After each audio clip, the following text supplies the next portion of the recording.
कभी कभी एक माँ पूरे घर के बीच में रहकर तब भी वो अकेले फील करती है।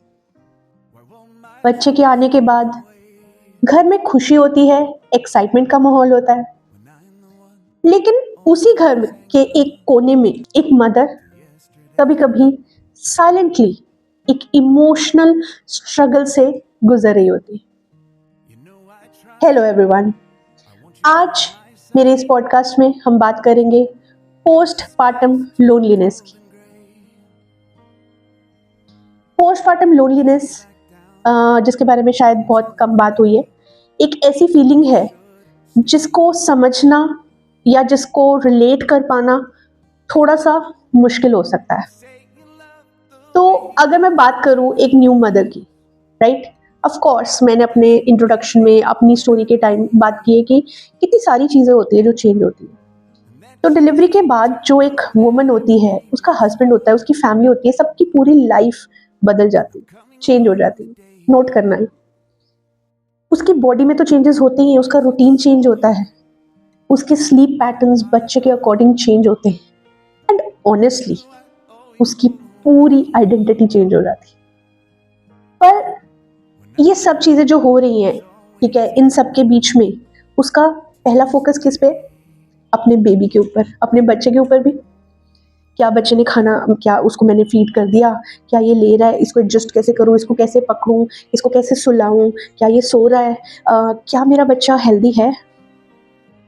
सब लोग जब आते हैं मिलने, राइट, एक न्यू मदर को, तो आसपास वो लाइक फर्स्ट टाइम आएंगे लोग, फिर कुछ लोग रेगुलरली, वट एवर, तो आकर वो सबसे पहले पूछते हैं कि कैसा है बच्चा, हाउ इज ही, कैसे हुआ, और बेटा बच्चा ठीक है, ठीक है, तू इसको दूध पिला रही है, तो इसको क्या तेरा फीड आ रहा है, क्या इसका बॉडी वेट ठीक है।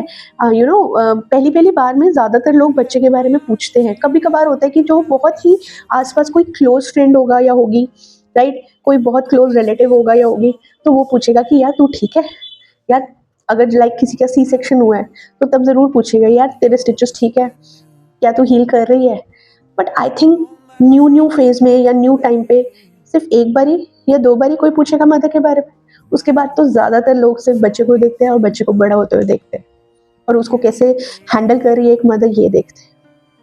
लेकिन धीरे धीरे धीरे एक मदर से लोग पूछते ही नहीं या पूछना बंद कर देते हैं कि तू ठीक है।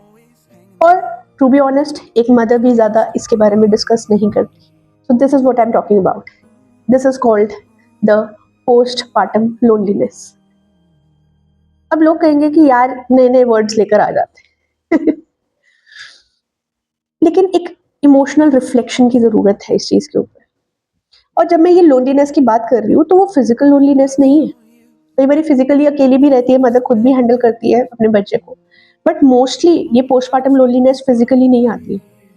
और कई लेडीज होती है जिनको सपोर्ट भी होता है, आसपास लोग होते हैं, उन लोगों में भी पोस्टमार्टम लोनलीनेस आती है, क्योंकि एक इमोशनल कनेक्शन जो एक लेडी को लगता है उस टाइम पे वो मिसिंग होता है, वो उसको कहीं से मिल नहीं पाता है। क्योंकि एक मदर का जो पूरा दिन होता है वो बेबी के साथ, बच्चे के साथ निकल जाता है, तो वो सब कुछ उसके लिए देख रही है, लेकिन उसके अपने इमोशंस जो है ना वो बाहर ही नहीं आ पा रहे, या फिर अगर कहना भी चाहती है कई बार तो वो कह ही नहीं पाती। किससे कहे? क्योंकि sometimes the ladies also feel कि यार ये सब फालतू की बातें करके मैं अपना टाइम वेस्ट भी करूंगी और सामने वाले का भी करूँ। या फिर कई बार एक लेडी को लगता है यार क्या ही बोलूँ इसके बारे में, कि मुझे गुस्सा आ रहा है, मुझे फ्रस्ट्रेशन फील हो रही है, मुझे डर लग रहा है, मुझे बेबी को ग्रो करने मतलब ये पोस्टमार्टम लोनलीनेस जो होती है ना, ये यही होती है कि इन इमोशंस को, जो भी इमोशंस वो न्यू मदर फील कर रही है, वो किसी के साथ शेयर नहीं कर पा रही, तो उसको लोनलीनेस फील होने लग जाती है, जो कि कहीं ना कहीं एक फर्स्ट पार्ट होता है पोस्टमार्टम डिप्रेशन की तरफ बढ़ने का। बहुत ज़्यादा नॉर्मलाइज हमारे पूरे, I think all over the world में ये चीज़ है कि mother and baby has to be secluded और taken care for at least 40 days। अभी शायद ये घट के इतना, जो ladies are working in everything, तो 21 days का कुछ टाइम पीरियड या 30 days का कुछ टाइम पीरियड हो गया। तो बड़ा नॉर्मल है कि हाँ फिजिकली या लेडी को ध्यान रखना है, हमने मदर को ध्यान रखना है, बच्चे का ध्यान रखना है, उसको सेक्लूडेड रखना है, उसको कुछ करने नहीं देना है, ठीक है। This is very normal things. I think, I believe and what I want कि आने वाले टाइम में उस फेज में ये पार्ट को भी प्लीज इंक्लूड किया जाए कि एक लेडी को अपने emotions without any judgement share करने की एक प्रिविलेज हो, वी कैन से, या कोई ऐसा पार्ट हो, ऐसा प्लेटफॉर्म हो जहाँ पर एक न्यू मदर अपनी हर फीलिंग को शेयर कर सके, विच आई होप कि फिर लेडीज बहुत कम हो जाएंगी जो पोस्टमार्टम डिप्रेशन को फेस करेंगी। हमें खुद से भी शुरुआत करनी चाहिए, हमें अपने आसपास ही शुरुआत करनी चाहिए।